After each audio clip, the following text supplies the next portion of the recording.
Morning everyone, dear second year paper है आपका assessment for learning. आज मैं आपको पढ़ाऊंगी केंद्रीय प्रवृत्ति के माप कि केंद्रीय प्रवृत्ति के माप क्या होते हैं। केंद्रीय प्रवृत्ति आपने कक्षा 10th में, 9th में, 11th 12th में, जिन लोगों ने मैथ्स ले रखी है 11th 12th में भी पढ़ रखी होगी। अब 12 का पढ़ते हैं, उसी में जब हम मीन मीडियन मोड पढ़ने जाते हैं तो सबसे पहले हम केंद्रीय प्रवृत्ति की ही डेफिनेशन पढ़ते हैं। जिसको हम ये कह सकते हैं कि स्टैटिक्स जिसको हम कहते हैं। तो केंद्रीय प्रवृत्ति की माप या केंद्रीय प्रवृत्ति होती क्या है? केंद्रीय प्रवृत्ति की माप या केंद्रीय प्रवृत्ति में हम एक ऐसी संख्या का जो पकड़ते हैं, उस संख्या को कोई एक संख्या का हम क्या करते हैं, औसत या एवरेज याद करते हैं। मतलब जो संख्या होती है उसके आधार पर हम किसी भी वस्तु का, किसी जगह का हम औसत निकालते हैं, एक एवरेज निकालते हैं, उसको हम केंद्रीय प्रवृत्ति कह सकते हैं। या केंद्रीय प्रवृत्ति की जो गणना की जाती है वो और भी अलग अलग तरीकों से हम ये कह सकते हैं कि जैसे मीन के अकॉर्डिंग की जाती है, मध्यमान के अकॉर्डिंग की जाती है, मध्यांक के अकॉर्डिंग की जाती है, मीन मीडियन मोड के अकॉर्डिंग की जाती है, बहुलांक के स्टैंडर्ड डेविएशन आता है उसमें, फिर हम ये कह सकते हैं कोरिलेशन आता है। तो अलग अलग स्टेप बाय स्टेप उसकी जो गणना होती है वो आगे बढ़ती जाती है। केंद्रीय प्रवृत्ति हम क्यों याद करते हैं या केंद्रीय प्रवृत्ति की गणना हम इसलिए करते हैं कि हम शुद्ध मान के लिए कम समय में हमें एक शुद्ध मान प्राप्त हो जाए, उसके लिए हम क्या करते हैं, केंद्रीय प्रवृत्ति के मापों की गणना हम करते हैं। तो केंद्रीय प्रवृत्ति होती क्या है, सबसे पहले वो देखेंगे इसका अर्थ। केंद्रीय प्रवृत्ति का अर्थ साधारण शब्दों में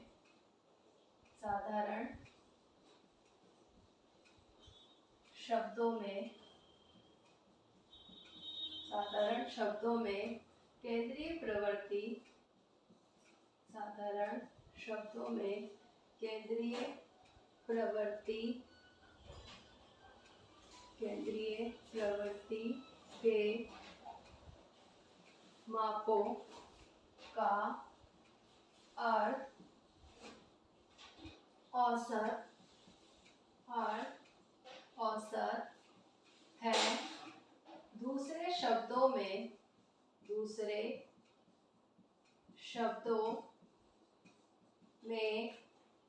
केंद्रीय प्रवृत्ति का अर्थ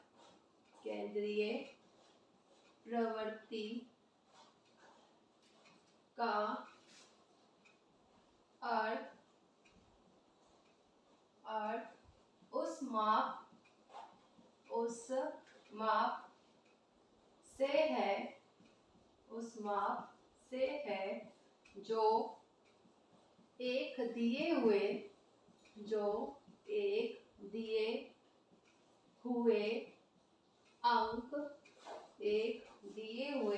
अंक वितरण का सबसे अधिक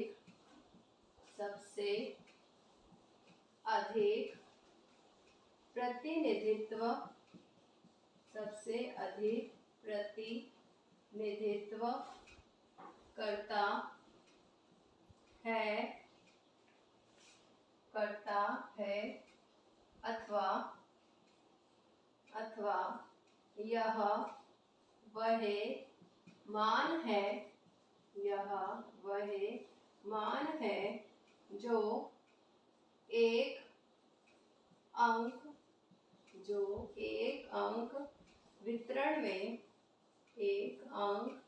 वितरण में सबसे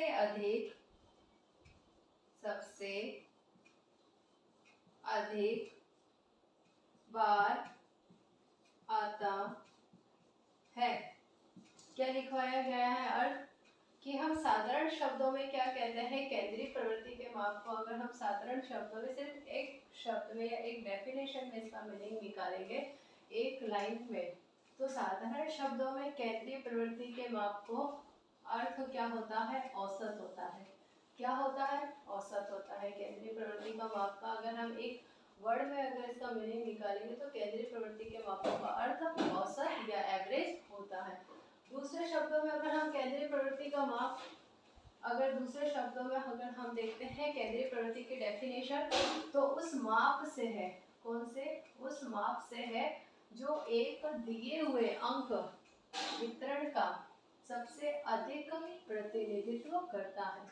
जो एक अंक वितरण दे रखा होता है उसका सबसे अधिक प्रतिनिधित्व करता है। जैसे हम नंबर देखते हैं ना कि हम बहुत सारी डिजिट दे रखी होती है, उसमें हम देखते हैं कि 2 कितनी बार आया, 5 बार, 4 कितनी बार आया, 2 बार, 3 कितनी बार आया, 1 बार। तो 2 क्या है, 2 क्या कर रहा है उस अंक वितरण में, 2 सबसे अधिक बार आ रहा है, तो इसलिए 2 उन सभी अंकों का प्रतिनिधित्व कर रहा है। जस्ट एग्जाम्पल फॉर, जैसे हम लिखेंगे 2 1 3 2 5 4 3 1 2 3 फिर 2 फिर इस तरीके से हमने लिखा नंबर।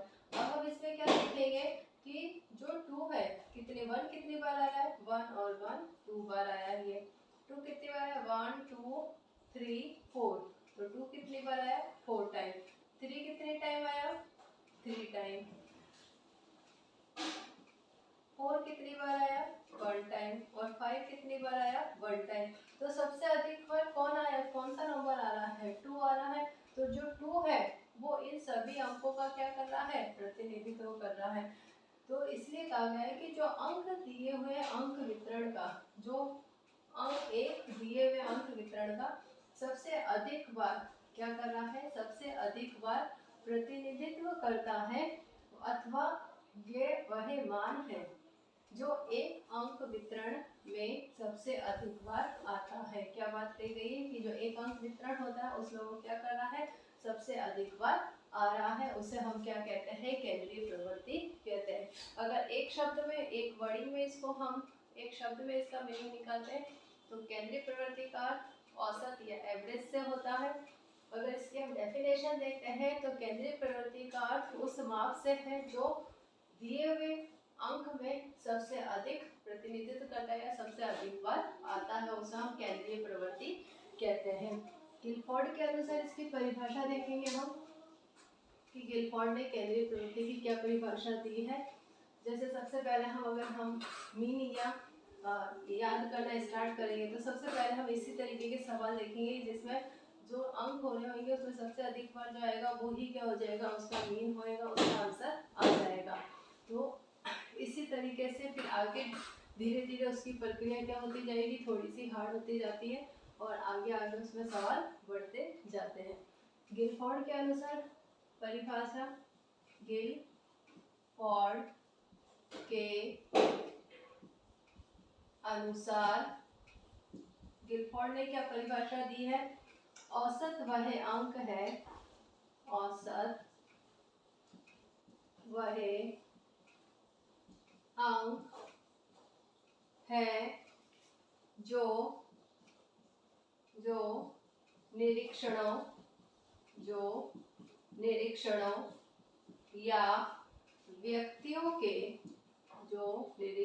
या व्यक्तियों के मध्यमान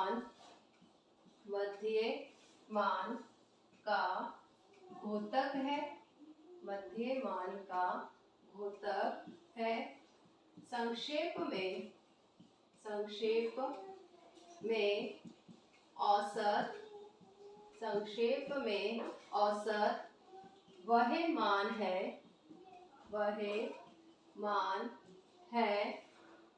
मान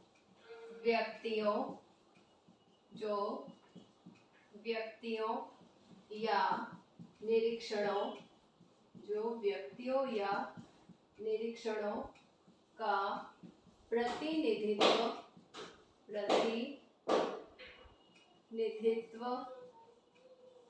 करता है। क्या करता है, प्रतिनिधित्व करता है।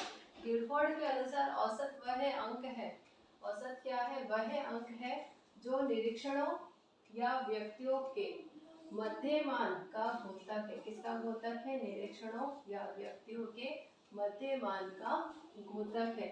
और संक्षेप में औसत वह मान है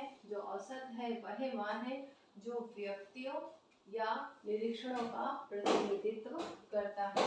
मतलब हम क्या कहेंगे, मध्यमान तो क्या है, जो निरीक्षण और व्यक्तियों का मध्यमान का गुणोत्तर है औसत को, और औसत का मान क्या है? औसत का मान है व्यक्तियों और निरीक्षणों का जो प्रतिनिधित्व करता है वो क्या हो जाएगा? औसत हो जाएगा।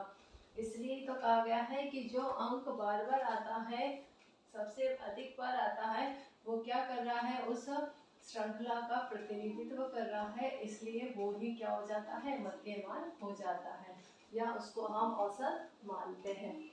उसी को ही केंद्रीय प्रवृत्ति कहा जाता है।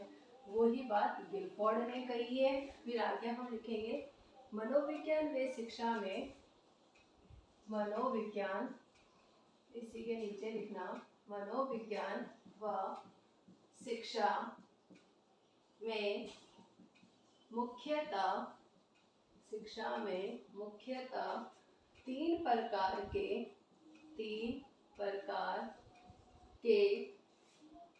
केंद्रीय, तीन प्रकार की केंद्रीय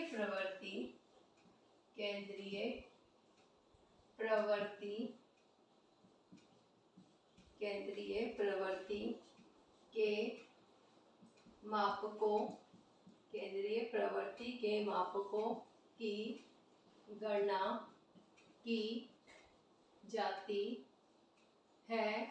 क्या की जाती है? मनोविज्ञान और शिक्षा में। किसमें? मनोविज्ञान में भी और शिक्षा में। जो केंद्रीय प्रवृत्ति के माप है उसमें तीन प्रकार के, जो तीन प्रकार है उसकी तीन प्रकार की गणना तो सबसे मेन उसमें की जाती है।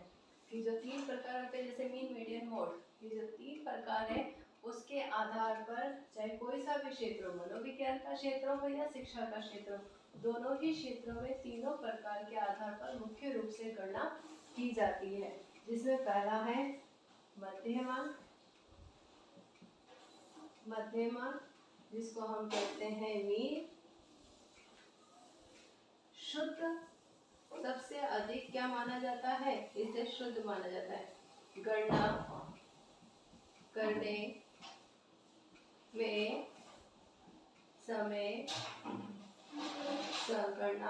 में समय अधिक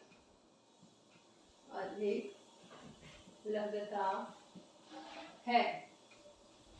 सेकंड है मध्यांक, मीडियन।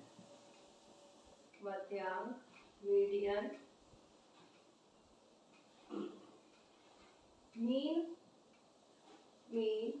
से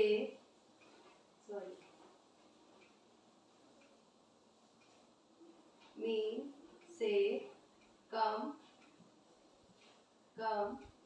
शुद्ध, मीन से कम शुद्ध, मीडियन से कम शुद्ध, और मीडियन से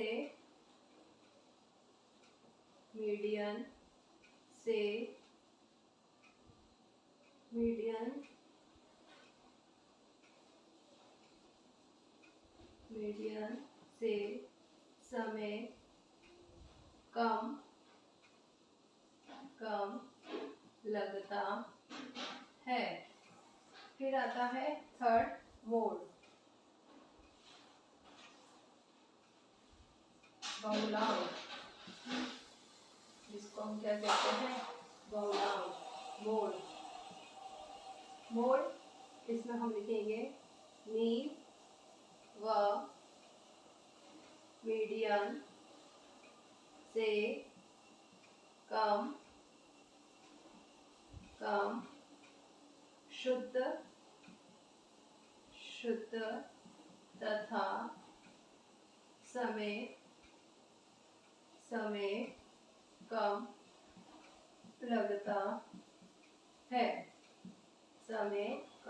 लगता है। केंद्रीय प्रवृत्ति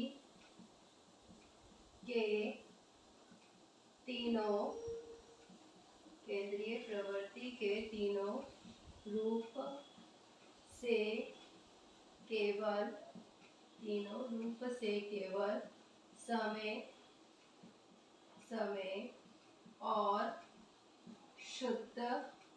समय और शुद्धता का अंतर किया जाता है। क्या किया जाता है? समय और शुद्धता का अंतर किया जाता है। सबसे पहले केंद्रीय प्रवृत्ति के 3 मापों में 3 प्रकार जो मुख्य रूप से बताए गए हैं, उन 3 मापों में सबसे पहला माप होता है मध्यमान। मध्यमान जो क्या माना गया है? सबसे शुद्ध मान माना गया है। और इसकी गणना में क्या होता है? समय अधिक लगता है। किसकी गणना में समय अधिक लगता है? मीन की गणना में समय अधिक लगता है। दूसरा है मध्यांक, जो क्या है, जिसको हम इंग्लिश में मीडियन कहते हैं। मीन से तो कम शुद्ध है। मीन से क्या होता है?